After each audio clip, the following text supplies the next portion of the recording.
मेरा हृदय से अभिवादन। ठीक है। नमस्कार, मैं रविकांत चंचलिया माध्यमिक शाला सम्मानित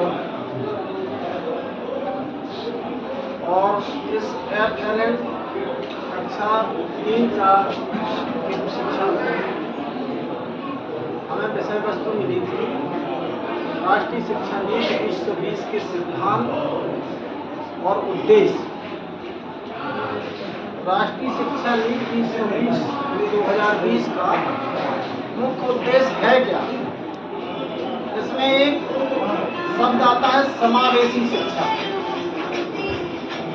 फिर दूसरा शब्द आता है गुणवत्तापूर्ण शिक्षा, तीसरा शब्द आता है न्यायपूर्ण शिक्षा। अब समावेशी शिक्षण का मतलब, यदि हम इस शब्द का ही तात्पर्य समझ जाएं तो हम उस राष्ट्रीय शिक्षा नीति के समूचे सिद्धांत का मतलब निकाल लेंगे। समावेशी ऐसी शिक्षा जिसमें एक गांधी जी की शायद आप लोगों को परिभाषा याद हो, करते हैं तो बच्चा आपका बोलने भी लगेगा और सुनने भी लगेगा। ये कुछ सुझाव आपको दिए गए हैं। अब आगे दिया गया उसमें, अब वो समझ के साथ पढ़ना कैसे संभव है, वो समझ के कैसे पढ़ सकता है, तो अपन को उसका किताबों से जुड़ाव, किताबों से वो जुड़े, किताब उसके लिए कुल्फी खाने और गुड़ लेने का ऑप्शन ना हो। सही है ना?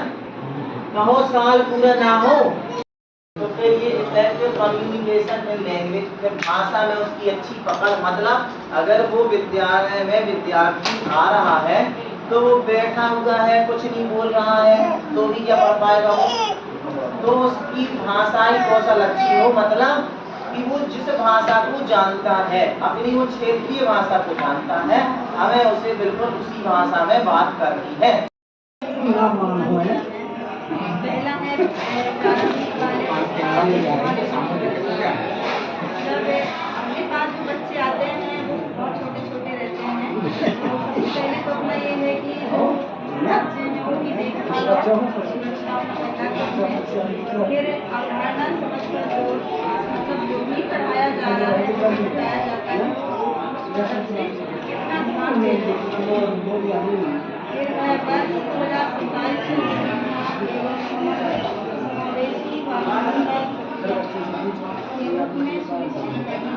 मतलब अपना जो ये का प्रोग्राम है वो लक्ष्य 2027 तक अपन को पूर्ण रूप से बच्चों को कर देना है, कर देना चाहते हैं। तो ये जो सिखाएंगे बच्चों को लायक होना चाहिए, जिससे तुरंत सीख सकें। और 3 से 9 आयु वर्ग के बच्चे को सीखने की जरूरत है। मतलब 3 से 9 वर्ष तक के जो बच्चे हैं उनको किस तरीके से बताना है और जैसी भाषा हमारी के समझ में आ रही है उस पर जोर देना है। बिना बोझ के अधिगम को प्रोत्साहित करना। जो कुछ भी हम पढ़ाएं बच्चे को बोझ नहीं लगना चाहिए, तो बड़ी सरल तरीके से उसको सीख सके। सीखने के लिए सतत मूल्यांकन पर जोर देना। हम जो कुछ भी सिखा रहे हैं वो बच्चा कितने अच्छे तरीके से सीख रहा है, इसका हमें लगातार मूल्यांकन करना है। शिक्षकों और समुदाय को सीखने की प्रक्रिया का केंद्र मानना।